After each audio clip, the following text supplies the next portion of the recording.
आजकल आपको पता है हमारी स्टैब्लिशमेंट और पॉलिटिकल गवर्नमेंट मिलकर ना आइन में 20वीं तरमीम करने जा रहे हैं।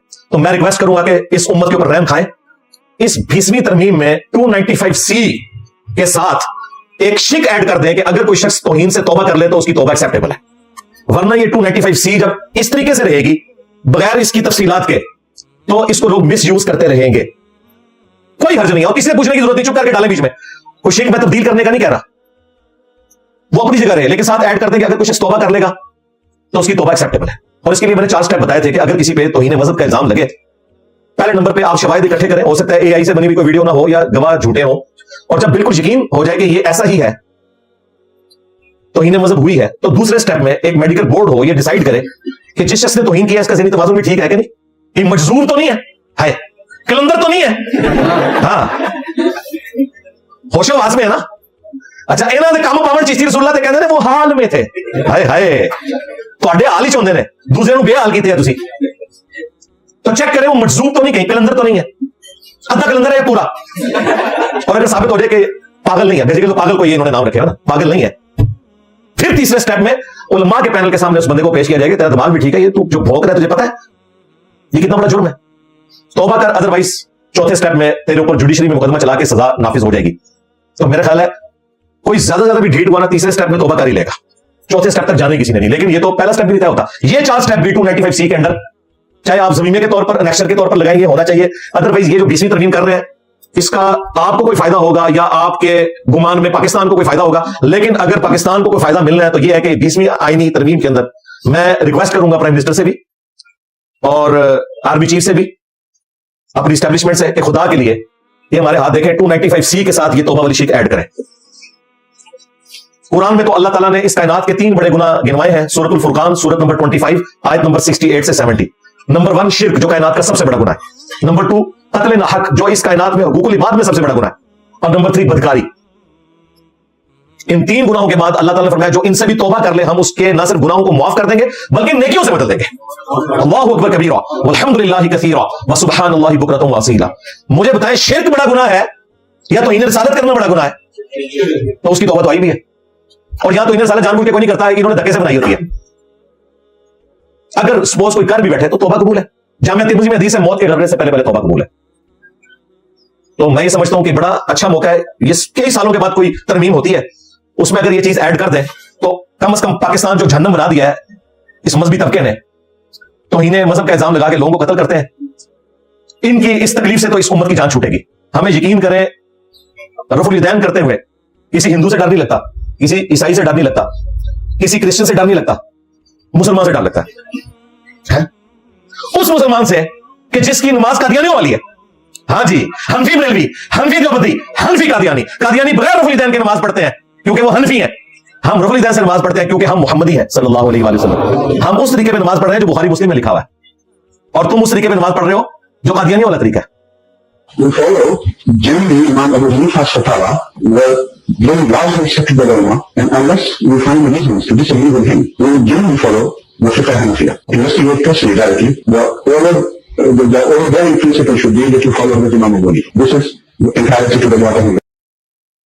और उससे बड़ी बात तुम्हारे लिए कि तुम्हारे अब्दुल कादिर जिलानी जिनके नाम के ऊपर तुम 11वीं खाते हो, गौसे पाक का धोबी, हाँ ये अशरी थानवी देवबंदी ने भी लिखा है, और उसके जो अब्बा जान जो थे रूहानी तौर पे इमदादुल्लाह महाजर मक्की जो बरेलियों के भी रूहानी अब्बा हैं, उन्होंने भी लिखा है। तो गौसे पाक ने नमाज का तरीका हुनियत तालिबीन में वही लिखा है जो बुखारी मुस्लिम है, रफुल यदैन वाला। तुम गौसे पाक के नाम पे 11वीं खाते हो, नमाज उस तरीके पे पढ़ रहे हो जो कादियानियों वाला तरीका है। लो सुनो, तो इन मौलवियों से हमारी जान छुड़ाएं खुदा के लिए, जो अजाब बन के मुसल्लत हुए हैं, और अब ये आग देखे इनके घरों तक पहुंच गई है। इस वक्त मुफ्ती तारिक मसूद साहब हाफिज़हुल्लाह ताला, अल्लाह ताला उनके लिए आसानियां फरमाए, जिस तकलीफ से गुजर रहे हैं ना, इस तकलीफ का एहसास उन्हें पहले नहीं था, अब उनके घर तक आग पहुंची है। उनसे सबकत लिसानी की वजह से, स्लिप ऑफ टंग की वजह से इंतहाई गुस्ताखाना अल्फाज मुंह से निकल गए। गुस्ताखी नहीं की, गुस्ताखाना अल्फाज निकल गए, और जाहिर जब निकले हैं तो वो गुस्ताखाना है। इसको तो हम ये नहीं कह सकते जिस तरह वो अभी तक बातिल तावीलात कर रहे हैं कि ये मेरी गलती है, गुस्ताखी नहीं है। भाई गुस्ताखी तो है, छोड़े कुछ नहीं तुमने भाई, ना अल्लाह को छोड़ा, ना रसूल को छोड़ा, ना सहाबा को छोड़ा, ना कुरान को छोड़ा, तो हमें क्या जरूरत थी इतना बड़ा फिलासफर बनने की? इस टॉपिक का तुम लोगों को, तुम्हारे बड़ों को भी आइडिया नहीं है कि ये उम्मी को किस तरीके से ब्रीफ करना है वर्ड को। फिर तुम जुबान के डॉक्टरों के साथ नबी इस्लाम का कंपैरिजन गलत तरीके से करवा रहे हो। मैंने हर चीज का जवाब दिया है, मैंने बातें उससे ज्यादा सख्त की हैं, अगर आप मेरी वीडियो देखें 1.25 घंटे की, तो मैंने मुफ्ती तारिक मसूद साहब से ज्यादा सख्त बातें की हैं, लेकिन एक इल्मी डेकोरम के अंदर। लेकिन वो उन्होंने कोई ख्याल नहीं किया, बाद में माफी मांगी, फिर गैर मशरूत मांगी, अभी तीसरी वीडियो भी आई है और उसमें उन्होंने हमारा कीदा अडॉप्ट कर दिया है, चिश्ती रसूलुल्लाह दिखा रहे हैं। और वो जो उन्होंने इमेज दिखाया ना, वो इमेज मेरे हाथों का बना हुआ है, मैं अपना इमेज पहचानता हूं।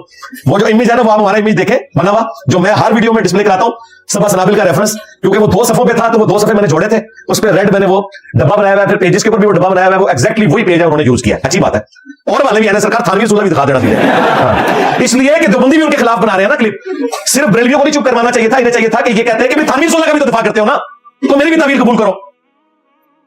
ये उन्होंने की गलती है अभी भी। बाल मुफ्ती साहब को मैं बता दूं कि आप जो मर्जी कर लें, इन्होंने आपको माफ नहीं करना, सीधी सी बात है। बेहतर यह है कि मरने से पहले अल्लाह से डरे और ऐलान बरात कर दें अपने फिरके से। ये एक नेकी का काम इस हवाले से कर दें ताकि अपने स्टूडेंट्स तक तो ये बात पहुंचा देना आप, कि वो हक बात को कबूल कर लें। जिनको खुश करने के लिए आप सब कुछ कर रहे हैं ना, उन्होंने आपका साथ कोई नहीं देना। मेरे अलावा कोई बंदा खड़ा हुआ है मुझे बताए, जो बंदी भी जो हुए हैं ना, वो भी अपनी मजबूरी को, और वो भी क्या लूले लगने तरीके से खड़े हुए हैं। मैं पूरी दिलेरी के साथ खड़ा हूं कि यार उससे ये मिसहैंडलिंग हुई है, माफी मांग ली, इस मामले को खत्म करो। इनको भी चाहिए कि ऐलान बरात करें। जिन फिरकों की वजह से ये बंदा गुमराह हुआ था, इसकी जो पुरानी ऑडियो घूम रही है, जिसमें ये कह रहा है कि मैं पूरी गारंटी से कहता हूं कि तुम अपने सामने किसी को गुस्ताखी करते हुए देखो तो उसे कत्ल कर दो। अल्लाह दो बंदे हो, मामू पार्टी फतवे देते हो, अपने बच्चे लॉन्च करो ना। तकी उस्मानी का बेटा किधर है? उसने तो कभी किसी को शहीद नहीं किया। मुफ्ती मुनीर के कभी किसी बच्चे ने तो इन्हें मजहब के ऊपर किसी को कत्ल नहीं किया। खादिम रिजवी के दोनों बेटे हैं, साद रिजवी, अनस रिजवी, इन्होंने तो कभी किसी गुस्ताख को कत्ल नहीं किया। लोगों के बच्चों को बरगलाते हो और उनकी लाशों के ऊपर फिर सियासत करके हराम के चंदे कमाते हो, दीन के साथ नमक हरामी करते हो। बेशर्मो, मैं गारंटी देता हूं जी आप कत्ल करते हो उसको। अब वो कह रहे हैं वो मेरी पुरानी वीडियो थी, सरकार इससे काम नहीं चलेगा। ये बताओ वो पुरानी वीडियो हमारे पुराने जो बुजुर्गान बेदीन है ना, हाँ, और जो उलमाए किराम है, मुस्लिम उलमा, उनकी तालीमात की रोशनी में वो गंद मैंने, वो बकौल तुम्हारे मुंह की बवासीर थी ना, जो वो उनकी वजह से निकली थी। ये बवासीर तुम्हारे बुजुर्गों की थी, ये बकौल तुम्हारे, मैं तो ये वर्ड नहीं इस्तेमाल करता।